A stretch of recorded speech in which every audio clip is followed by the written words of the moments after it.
On dit que l'amour d'une mère est sans limite, mais certaines belles-filles semblent déterminées à les tester jusqu'à la dernière larme et jusqu'au dernier centime. C'est exactement ce que j'ai découvert un matin d'avril lorsque mon téléphone a sonné et que j'ai reçu un message de mon fils qui allait tout changer. « Maman, Vanessa a décidé qu'il valait mieux que tu ne viennes pas à l'hôpital. L'accouchement sera un moment intime, réservé à nous deux et à ses parents. Tu pourras rencontrer ton petit-fils la semaine prochaine lorsque nous serons mieux installés à la maison. Je m'appelle Elena et pendant 28 ans, j'ai cru que les sacrifices que j'avais faits pour le bonheur de mon fils unique seraient un jour reconnus. Je me trompais.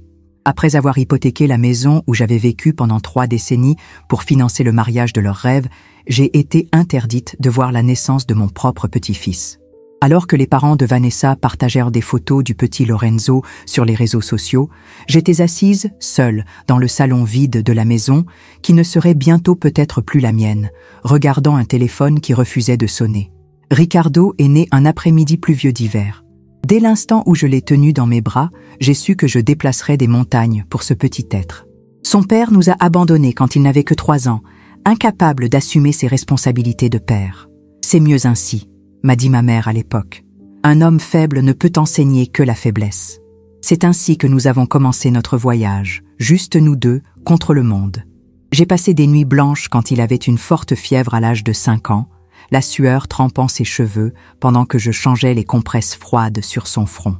J'ai économisé chaque centime de mon salaire d'infirmière pour lui assurer une éducation décente, de nouveaux uniformes à la rentrée scolaire et au moins un cadeau significatif pour chaque anniversaire. Quand Ricardo est entré dans l'adolescence, les années ont été difficiles financièrement. L'orthodontie dont il avait besoin m'a coûté pratiquement toutes mes économies, mais voir son sourire confiant à la fin du traitement valait tous les sacrifices.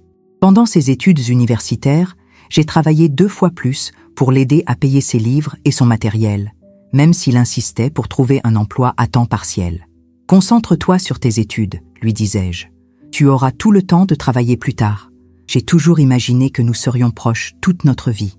Que lorsqu'il fonderait sa propre famille, je serais cette grand-mère qui fait des biscuits le dimanche, qui garde ses petits-enfants pour que leurs parents puissent avoir une soirée de libre, qui est toujours présente pour les moments importants. C'était peut-être naïf de ma part de croire que l'amour et le sacrifice suffiraient à garantir ma place dans sa vie d'adulte. Ricardo a rencontré Vanessa pendant sa dernière année d'université. Il étudiait le génie civil et elle, les relations publiques. Je me souviens très bien du jour où je l'ai amenée dîner à la maison pour la première fois. Il y avait quelque chose dans son regard inquisiteur lorsqu'elle a examiné mon salon modeste, les meubles bien entretenus mais clairement pas neufs. Les photos de Ricardo éparpillées partout. Elle a souri poliment, mais j'ai remarqué que ses yeux ne souriaient pas. « Votre maison est chaleureuse », a-t-elle commenté avec une hésitation révélatrice avant le compliment forcé.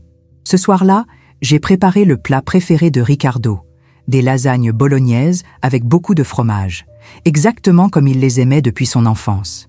Vanessa n'a presque pas touché à son assiette, prétextant suivre un régime strict. « Maman exagère toujours avec le fromage », dit Ricardo en poussant sa nourriture dans son assiette avec un sourire gêné que je n'avais jamais vu auparavant. « La prochaine fois, on peut commander quelque chose de plus léger, maman ?» C'était la première fois que je le voyais à travers les yeux de quelqu'un d'autre et je ne reconnaissais pas le fils que j'avais élevé. J'ai sincèrement essayé de construire une relation avec Vanessa. Je l'ai invitée à prendre un café, juste toutes les deux, pour mieux la connaître. Je lui ai posé des questions sur sa famille, ses rêves, ses préférences. J'ai découvert qu'elle venait d'une famille aisée, que son père était propriétaire d'une entreprise de construction de taille moyenne et qu'elle avait toujours eu tout ce que l'argent pouvait acheter. C'était peut-être pour cela qu'elle regardait notre vie simple avec un mélange de curiosité et de mépris. « Ricardo a beaucoup de potentiel », m'a-t-elle dit lors de notre rencontre. « Papa lui a déjà promis un poste dans l'entreprise après notre mariage. Il doit juste se concentrer sur les bonnes personnes, se faire les bons contacts. » Le message était clair. Je ne faisais pas partie des bonnes personnes pour l'avenir qu'elle envisageait. Lorsque j'ai fait part de mes inquiétudes à mon amie Claudia, elle a simplement soupiré. « Parfois, il faut leur laisser la possibilité de faire leurs propres erreurs », m'a-t-elle conseillé. Mais au fond de moi, je savais que ce n'était pas seulement une phase. Il y avait quelque chose de calculateur dans la façon dont Vanessa s'immisçait dans la vie de Ricardo, le remodelant petit à petit pour qu'il corresponde au moule qu'elle souhaitait lui donner. Les premiers mois de leur relation ont été marqués par l'éloignement progressif de Ricardo. Nos déjeuners du dimanche ont commencé à être annulés de plus en plus souvent. Vanessa a prévu un brunch avec des amis influents de son père, où nous rendons visite à ses parents dans leur maison de plage. Il y avait toujours une excuse élégante. Il y avait toujours quelque chose de plus important. Quand j'ai eu 50 ans, j'ai organisé un petit dîner à la maison. Rien d'extravagant. Il a confirmé qu'il viendrait, mais il est arrivé avec 2 heures de retard, alors que nous avions déjà coupé le gâteau. Vanessa n'est pas venue. Une migraine soudaine, a-t-il expliqué, bien que les photos qu'elle a postées le soir même montraient une sortie avec des amis dans un bar branché. « Tu aurais dû reporter au week-end prochain ?» a commenté Ricardo, comme si le problème venait de mon choix de date et non de son absence. Vanessa a un agenda social très chargé. J'ai appris à appeler avant de passer, après m'être présenté à l'improviste à son appartement avec une lasagne maison et avoir été accueilli par le regard glacial de Vanessa, qui organisait un dîner avec des personnes importantes pour le soir même. « Ricardo, tu n'as pas prévenu ta mère pour aujourd'hui ?» m'a-t-elle demandé, l'irritation à peine dissimulée dans sa voix polie. Au fil du temps, Ricardo a commencé à répéter des phrases qui n'étaient clairement pas les siennes. « Maman, tu dois prendre davantage soin de toi, mieux t'habiller. » Ou « Il serait peut-être temps que tu penses à redécorer la maison. Tout est tellement démodé. » C'étaient les opinions de Vanessa qui sortaient de la bouche de mon fils. Quand ils ont annoncé leur fiançailles, moins d'1 an après leur rencontre, j'ai essayé d'exprimer mes inquiétudes quant à la rapidité de leur décision. Tu ne penses pas que vous devriez attendre un peu plus longtemps, apprendre à mieux vous connaître? Le regard que Ricardo m'a lancé m'a fait l'effet d'une gifle. Je pense qu'après 28 ans, tu pourrais faire confiance à mes décisions, non? Ou est-ce que tu me verras toujours comme un enfant incapable? Je me suis retirée, blessée. Ce n'était pas ainsi que j'imaginais notre relation adulte. 2 semaines après l'annonce de leur fiançailles, Ricardo et Vanessa sont venus dîner à la maison. Ils semblaient nerveux, elle, étrangement triomphante. Après le dessert, Ricardo a finalement révélé la raison de leur visite. « Maman, nous avons décidé que nous voulions un mariage à la hauteur de nos rêves, » a-t-il commencé en tenant la main de Vanessa. Quelque chose de vraiment spécial. Vanessa a pris la parole, les yeux brillants d'anticipation. Nous avons trouvé l'endroit parfait, un domaine viticole avec vue sur la vallée. Mais nous devons réserver rapidement et le prix initial est considérable. Ricardo expliqua alors que le père de Vanessa paierait la moitié des frais, mais qu'il s'attendait à ce que la famille du marié contribue à parts égales. La somme qu'ils mentionnèrent me fit l'estomac se nouer. C'était plus d'argent que je n'avais. « J'ai réfléchi à toutes les options, maman », continua Ricardo en évitant mon regard. « Et la seule solution serait que tu hypothèques la maison. » Le silence qui suivit fut assourdissant. La maison que j'avais achetée toute seule, en travaillant 2 fois plus pendant des années. La maison où j'avais élevé mon fils, le seul bien que j'avais pour ma retraite. Ce n'est qu'un prêt temporaire, ajouta rapidement Vanessa. Ricardo va rapidement gravir les échelons dans l'entreprise de papa. Nous pourrons aider à payer les mensualités après le mariage. Ce soir-là, après leur départ, j'ai pleuré jusqu'à ne plus avoir de larmes. J'ai appelé Claudia, qui a été horrifiée par cette idée. « Elena, tu ne peux pas faire ça. C'est ta sécurité pour l'avenir. » Mais au fil des semaines, la pression augmentait. Ricardo abordait le sujet à chaque coup de fil.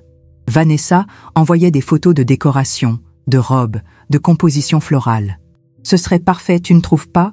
Il faut juste réserver le lieu rapidement. » Finalement, comme tant de mères le font, j'ai cédé.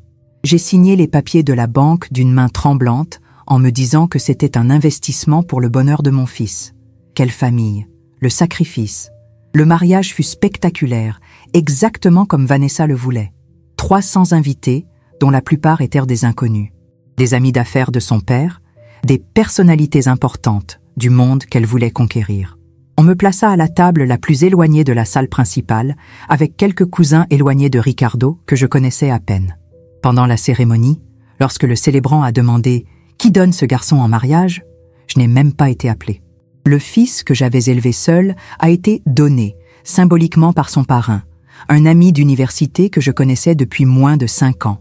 Quand est venu le moment des discours, le père de Vanessa a parlé pendant près de 20 minutes de sa fierté d'accueillir Ricardo dans la famille et du fait qu'il le considérait déjà comme son fils. Personne ne m'a invité à prendre la parole. Personne n'a mentionné les sacrifices que j'avais faits en tant que mère célibataire. C'était comme si la vie de Ricardo avait commencé lorsqu'il avait rencontré Vanessa et sa famille. À la fin de la soirée, alors que la plupart des invités étaient déjà partis, j'ai retrouvé Ricardo seul pendant un moment. Il rayonnait de bonheur et d'alcool. « Alors, maman, n'était-ce pas une journée incroyable ?» J'ai esquissé un sourire. « C'était magnifique, mon fils. Je suis si heureuse pour toi. Merci pour tout, » m'a-t-il dit en me serrant brièvement dans ses bras. Sans toi, rien de tout cela n'aurait été possible. Ces mots auraient dû m'apaiser, mais ils sonnèrent creux. Il n'avait aucune idée du véritable coût de cette journée pour moi. Après le mariage, la distance s'est considérablement accentuée. Les premières mensualités du prêt immobilier ont commencé à arriver, plus élevées que ce que j'avais initialement calculé. Lorsque j'en parlais à Ricardo, il avait toujours une excuse. « Nous sommes encore en train de nous installer, maman. Nous meublions le nouvel appartement. Tu comprends, n'est-ce pas? Le mois prochain, les choses iront mieux. » Le mois suivant n'arrivait jamais. Pendant ce temps, sur les réseaux sociaux, je suivais ses voyages extravagants le week-end, ses dîners dans des restaurants chers, sa nouvelle voiture de sport. « C'est un cadeau de mon beau-père », m'expliquait-il quand je lui posais la question, comme si cela justifiait tout. J'ai appris que pour voir mon fils, je devais m'adapter à l'emploi du temps de Vanessa. Toutes les visites devaient être programmées des semaines à l'avance.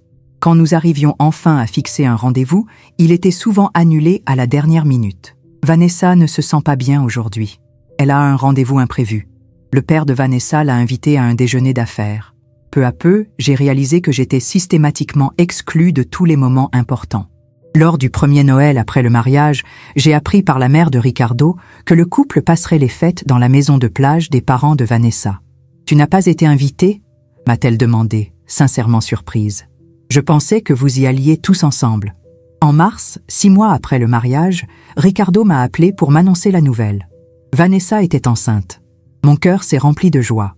Un petit-fils ou une petite fille, une nouvelle chance de créer des liens, un nouveau chapitre pour notre famille. Nous en sommes encore aux premières semaines, m'a-t-il expliqué. Vanessa veut que tout reste discret pour l'instant.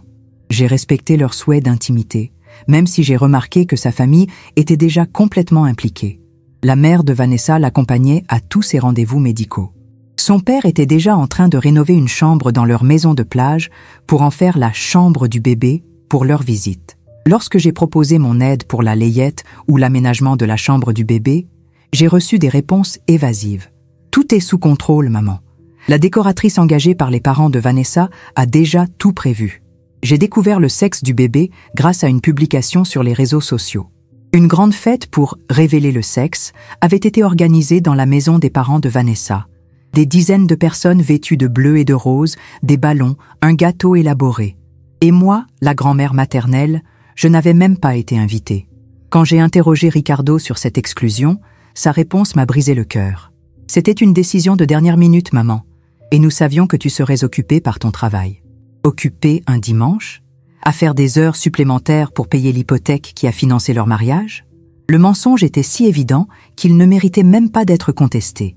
J'ai alors compris qu'il ne s'agissait pas d'oubli ou de coïncidence. C'était une stratégie délibérée pour m'écarter, pour minimiser mon rôle dans leur vie et, par conséquent, dans la vie de mon futur petit-fils. Le coup de grâce est venu lorsque Ricardo m'a appelé pour m'informer que le bébé naîtrait par césarienne la semaine suivante. J'ai immédiatement commencé à organiser mon emploi du temps à l'hôpital où je travaille afin d'être présente. « En fait, maman, » dit-il d'une voix hésitante, « Vanessa et moi avons décidé que ce serait un moment privé, juste nous deux dans la salle d'accouchement. »« Bien sûr, » répondis-je en ravalant ma déception. « Je comprends tout à fait. J'attendrai dans la salle d'attente avec les autres membres de la famille alors. » Le silence qui suivit m'en dit long avant même qu'il ne trouve les mots. En fait, Vanessa est très anxieuse à propos de l'intervention. Le médecin a recommandé de minimiser tout stress inutile. Nous avons donc pensé qu'il serait préférable que tu attendes à la maison. Je te promets de t'appeler dès que Lorenzo sera né. « Lorenzo ?» répétai-je, la voix tremblante. « Vous avez déjà choisi le prénom ?»« Oui, c'est le nom du grand-père paternel de Vanessa. Elle a toujours voulu lui rendre hommage. Mon propre père, que Ricardo adorait et qui était décédé alors qu'il n'avait que 12 ans, ne méritait apparemment pas un tel honneur. « Et les parents de Vanessa ?» demandai-je, connaissant déjà la réponse. « Eh bien, ils seront à l'hôpital, bien sûr. Son père est en train d'organiser une suite privée. » Mais ils n'entreront pas dans la salle d'accouchement, si c'est ce qui vous inquiète. Je sentis mes genoux fléchir et dus m'asseoir. L'exclusion était si totale, si calculée, que j'en avais physiquement mal. « Ricardo », ai-je commencé, la voix tremblante. « Je suis infirmière depuis 30 ans. J'ai travaillé à la maternité pendant près de 10 ans. Je pourrais vous être utile, aider Vanessa. »« Maman », m'interrompit-il, l'impatience évidente. « Nous avons déjà pris notre décision. S'il te plaît, respecte notre choix. » Quand j'ai raccroché, j'ai eu l'impression que le sol se dérobait sous mes pieds. Le rejet était total. Et le pire, c'est qu'il venait du fils que j'avais élevé avec tant d'amour, tant de dévouement. Le jour de la naissance de Lorenzo, je me suis assise seule chez moi, regardant le téléphone toutes les quelques minutes. L'appel promis n'est jamais venu. Au lieu de cela, sur les réseaux sociaux, j'ai vu la mère de Vanessa poster des photos dans la salle d'attente de l'hôpital, puis des photos où elle tenait Lorenzo, nouveau-né, avec la légende « Je fais la connaissance de mon précieux petit-fils ». Coup de foudre. Le père de Vanessa a posté une vidéo où on le voyait entrer dans la suite de l'hôpital avec un énorme ours en peluche et des ballons. Tout le monde faisait la fête. Tout le monde participait. Tout le monde, sauf moi. 3 jours ont passé. Le couple est rentré à la maison avec le bébé. Encore plus de photos sur les réseaux sociaux, les parents de Vanessa aidant à installer le siège auto dans la voiture, l'arrivée triomphale dans la nouvelle maison, la chambre du bébé méticuleusement décorée. Enfin, le 4e jour, j'ai reçu un message de Ricardo. « Maman, si tu veux, tu peux passer demain pour rencontrer Lorenzo. Entre 14h et 15h, ça ira. Vanessa aura la visite de la doula après. 1 heure. » Il me donnait 1 heure pour rencontrer mon petit-fils, comme si c'était un rendez-vous médical de routine. C'est à ce moment-là que quelque chose en moi s'est brisé. Raconte cette partie de l'histoire est particulièrement difficile. Je n'aurais jamais imaginé qu'un jour, j'aurais besoin de fixer des limites à mon propre fils. Mais ce message froid, ce rendez-vous pour rencontrer mon petit-fils, a été le catalyseur d'une transformation dont je ne savais pas que j'avais besoin. Ce soir-là, assise dans la cuisine où j'avais si souvent nourri, réconforté et conseillé Ricardo au fil des ans, j'ai pris une décision qui allait tout changer. Je n'irai pas à la visite prévue. Je n'accepterai plus les miettes d'attention et de considération. Les mains tremblantes, j'ai rédigé un message que j'ai mis des heures à envoyer. « Ricardo, je t'ai toujours aimé inconditionnellement et je t'aimerai toujours. J'ai sacrifié tout ce que je pouvais pour assurer ton bonheur et ton bien-être.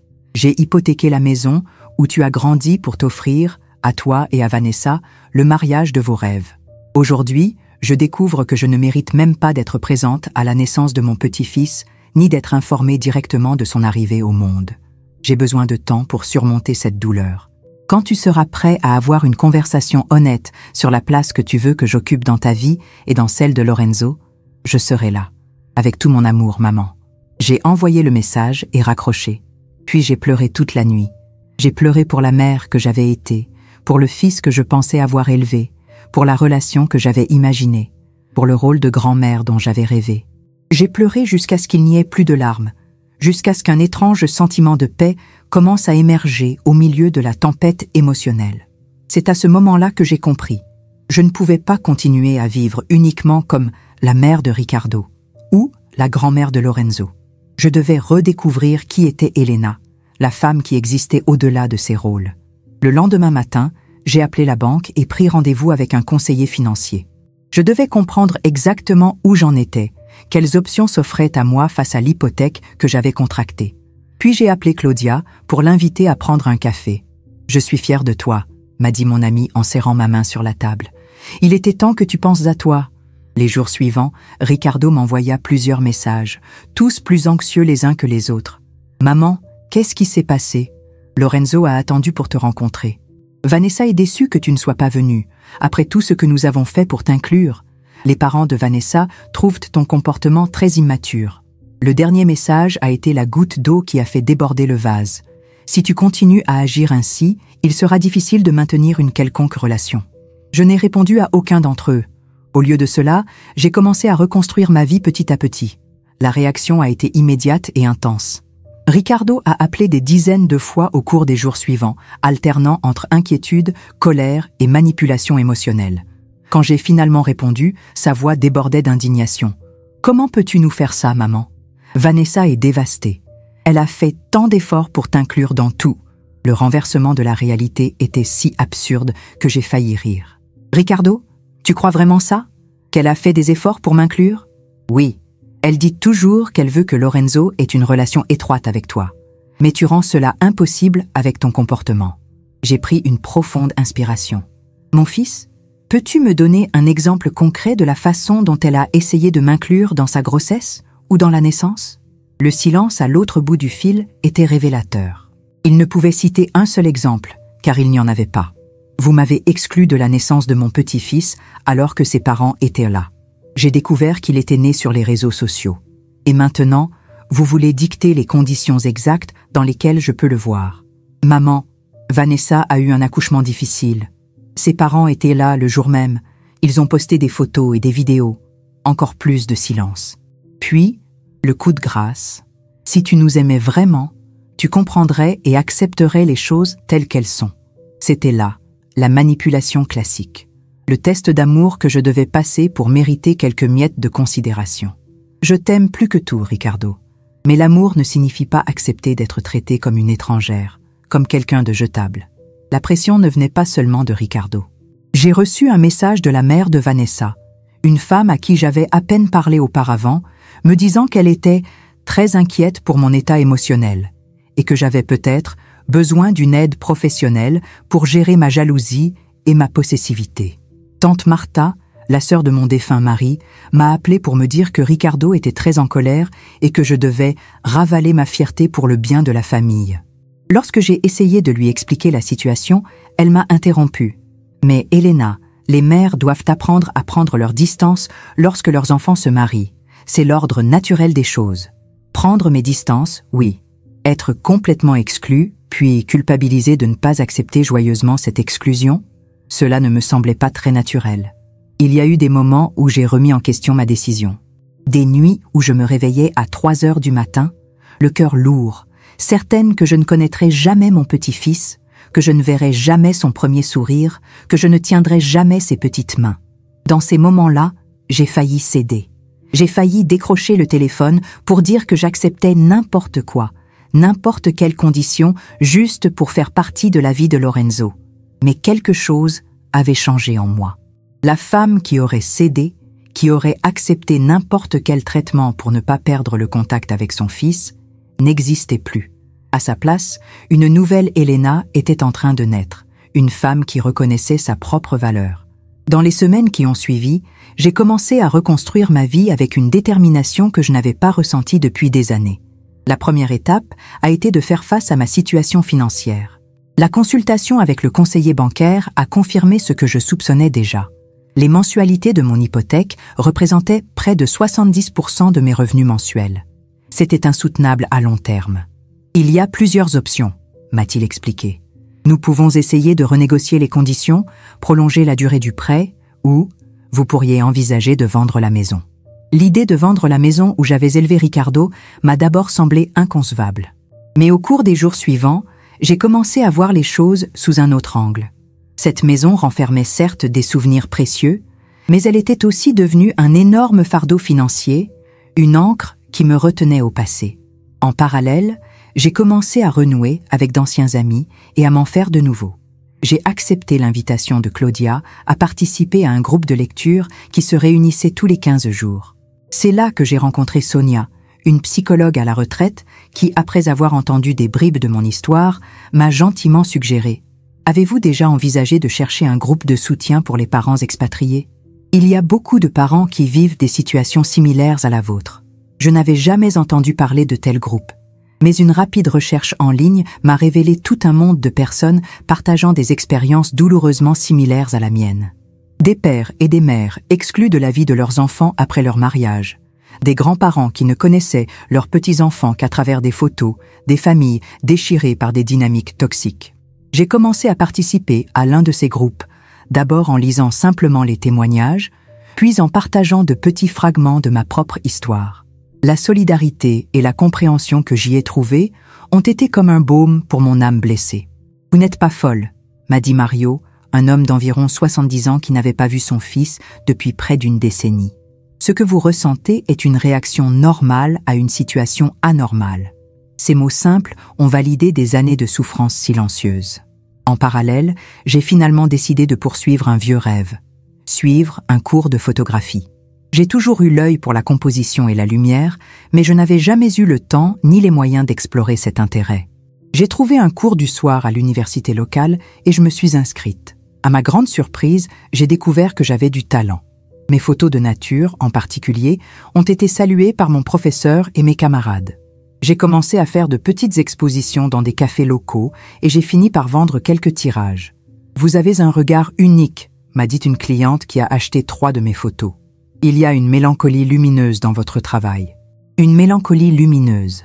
C'était exactement ce que je ressentais à cette époque. Je traversais une profonde tristesse, mais j'entrevoyais une lumière inattendue à l'horizon. J'ai réalisé que j'avais oublié qui j'étais en dehors de mon rôle de mère. Pendant tant d'années, mon identité était complètement liée à la maternité, au fait d'être le refuge de Ricardo. Lorsque ce rôle m'a été retiré, j'ai d'abord eu l'impression qu'il ne me restait plus rien. Mais j'ai découvert qu'il y avait beaucoup plus en moi que je ne l'imaginais. La décision de vendre la maison est venue naturellement, après cette période de redécouverte. J'ai trouvé un appartement plus petit, mieux adapté à mes besoins actuels, dans un quartier animé avec des cafés et des petites galeries. La vente de la maison m'a permis de rembourser une grande partie de l'hypothèque et il me restait encore une somme raisonnable que j'ai investie pour compléter ma retraite. Le jour du déménagement, je me suis assise seule dans le salon vide où Ricardo avait fait ses premiers pas, où nous avions partagé tant de repas, tant de conversations, tant de vie.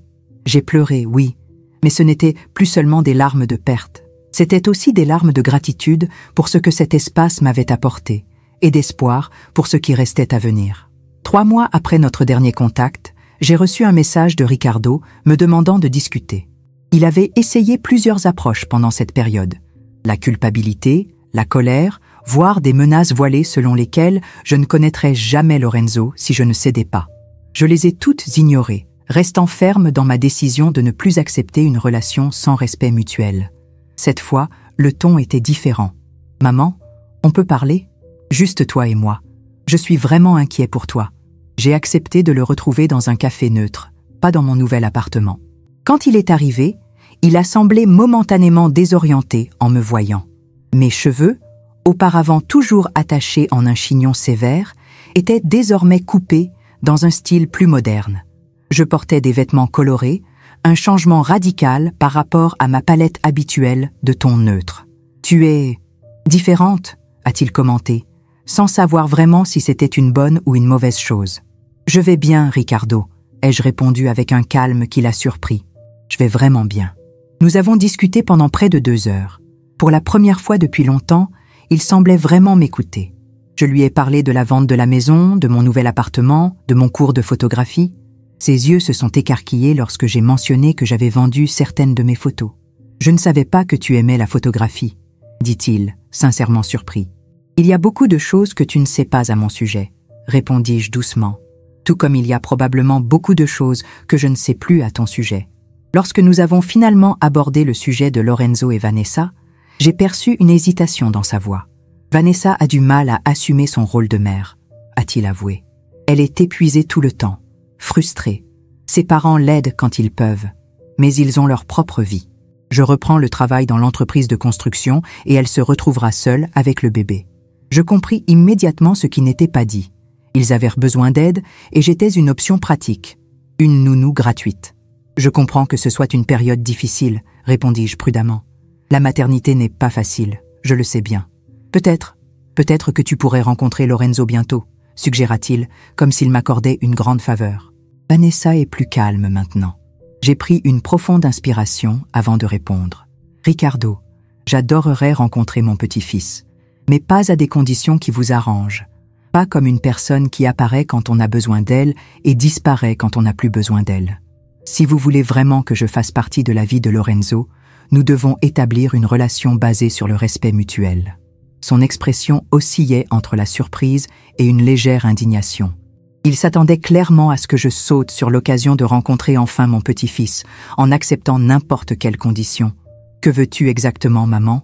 demanda-t-il, une pointe d'impatience dans la voix. « Je veux être traitée comme un membre de la famille, pas comme une étrangère.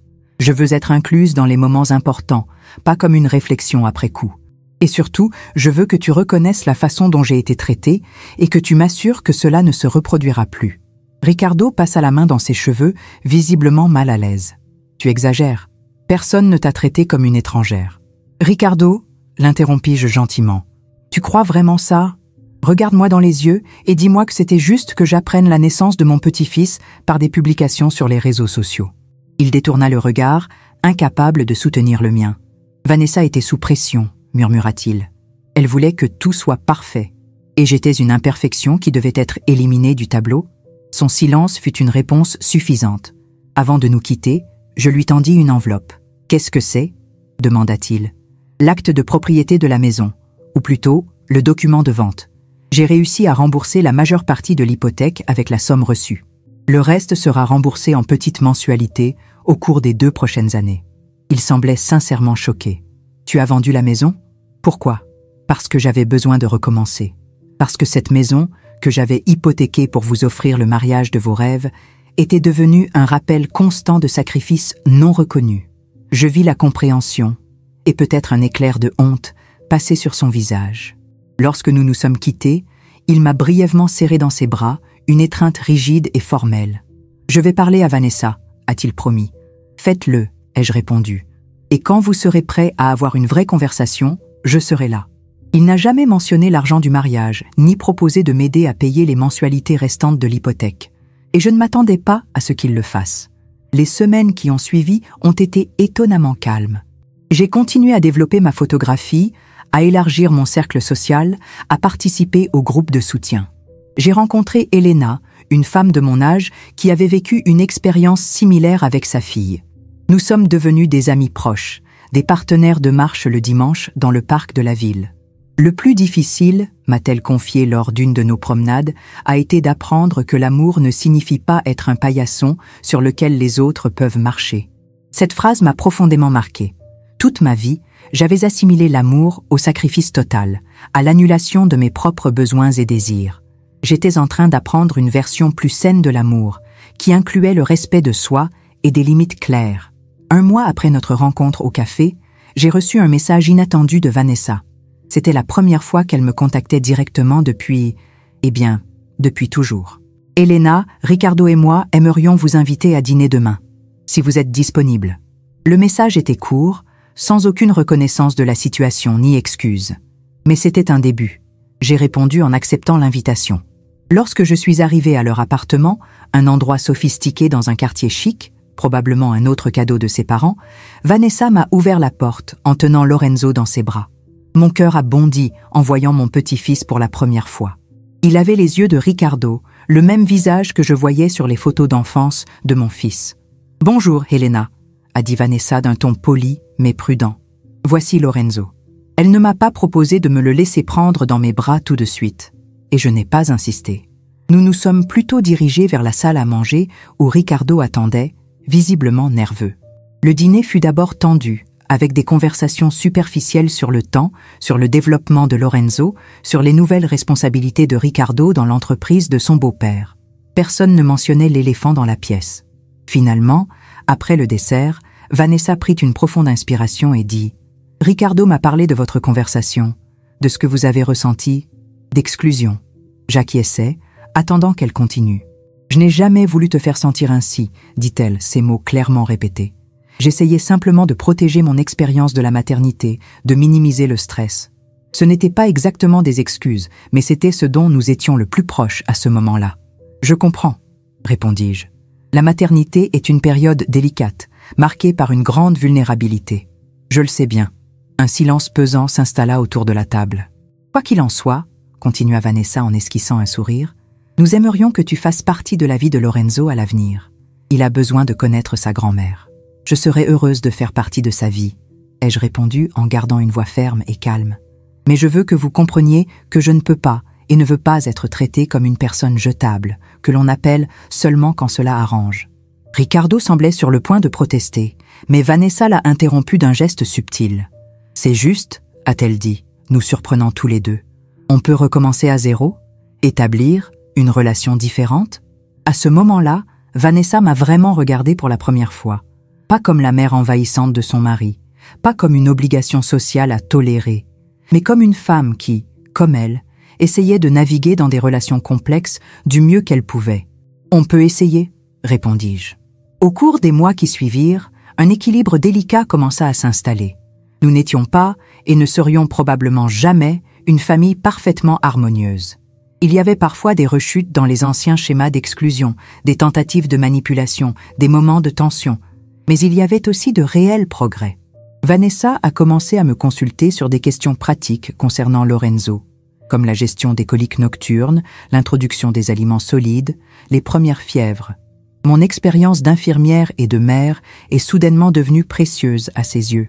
Ricardo a commencé à amener Lorenzo pour des visites hebdomadaires dans mon nouvel appartement. Le grand test est venu lorsque Lorenzo a eu 1 an. Les parents de Vanessa prévoyaient une fête extravagante, comme on pouvait s'y attendre. Lorsque j'ai reçu une invitation officielle par email, je ne savais pas trop quoi penser. Une partie de moi craignait une répétition du mariage, d'être reléguée dans un coin, traitée comme une étrangère. Mais une autre partie reconnaissait l'importance d'être présente pour mon petit-fils. J'ai consulté Elena et mon groupe de soutien. « Vas-y, mais fixe tes attentes avant », m'a conseillé Mario. « Et n'oublie pas que tu peux partir à tout moment si tu te sens mal respecté. » La fête était exactement comme on pouvait s'y attendre, extravagante, excessive pour un enfant d'1 an qui ne comprenait rien à tout cela. Les parents de Vanessa dominaient l'événement, comme toujours. Mais à ma grande surprise, une place m'était réservée à la table principale, à côté de Ricardo. Et quand est venu le moment de chanter « Joyeux anniversaire », il m'a appelé pour m'aider Lorenzo à souffler la bougie. C'était un petit geste, mais significatif. Une reconnaissance publique de ma place dans la vie de mon petit-fils. Après la fête, Ricardo m'a raccompagné à la voiture. « Merci d'être venu », m'a-t-il dit. Cela signifie beaucoup pour Lorenzo et pour moi. « Merci de m'avoir invité », ai-je répondu simplement. Il a hésité un instant, puis m'a demandé « Tu es heureuse, maman ? Dans ton nouvel appartement, avec ta nouvelle vie ?» J'ai réfléchi un moment. Je suis en paix, Ricardo. J'ai beaucoup appris ces derniers mois. Sur moi-même, sur les relations, sur ce qui compte vraiment dans la vie. « Et qu'est-ce qui compte vraiment ?»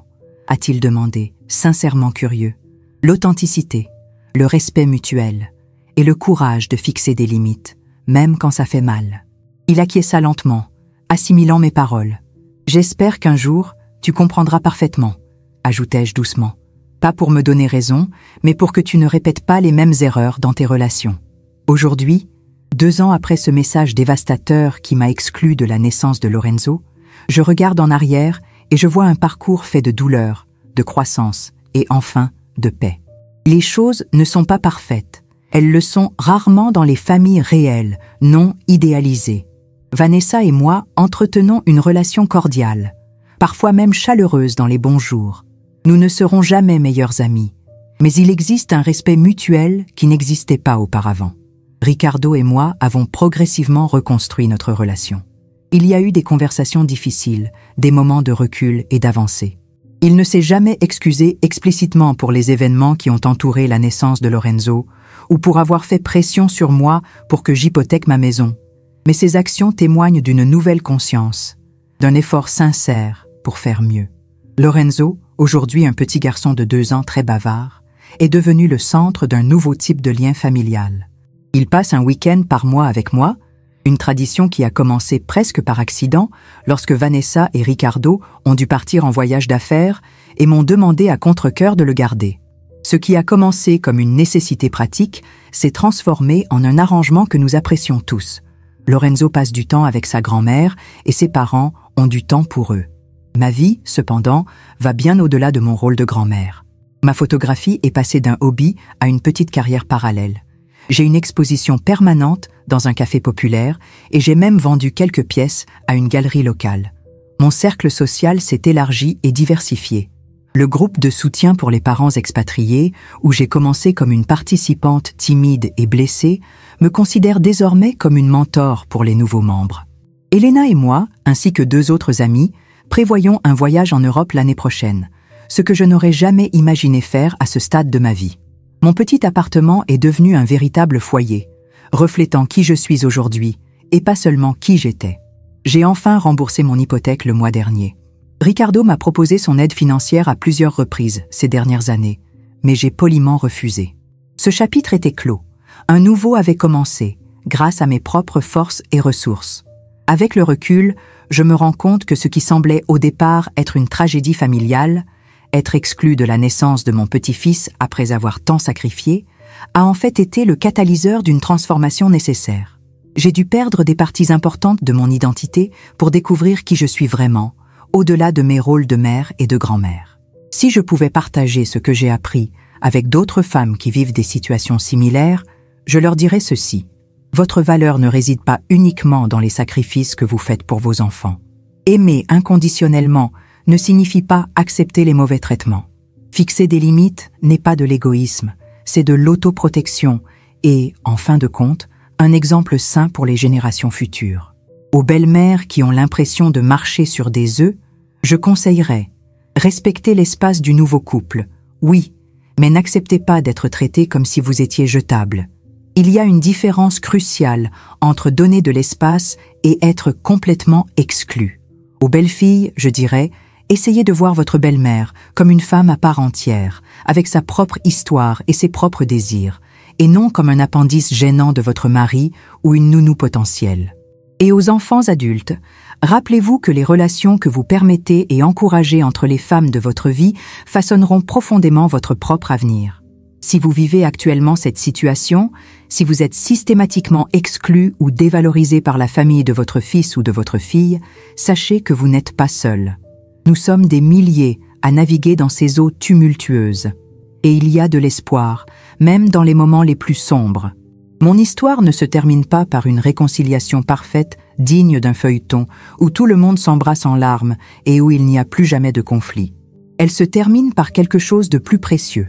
Un équilibre imparfait mais fonctionnel, et une femme qui a enfin compris que le plus grand acte d'amour, pour soi-même et pour les autres, consiste parfois simplement à dire « non, ce n'est pas acceptable », et à avoir le courage de maintenir cette position, même lorsque votre cœur se brise. Le véritable amour, après tout, n'efface pas nos frontières. Il les respecte. Et en apprenant cette leçon tardive et douloureuse, j'ai trouvé non seulement une nouvelle relation avec mon fils et mon petit-fils, mais aussi une version de moi-même que je ne savais pas exister, plus forte, plus complexe et infiniment plus libre. Il m'a fallu des mois pour trouver le courage de partager cette histoire.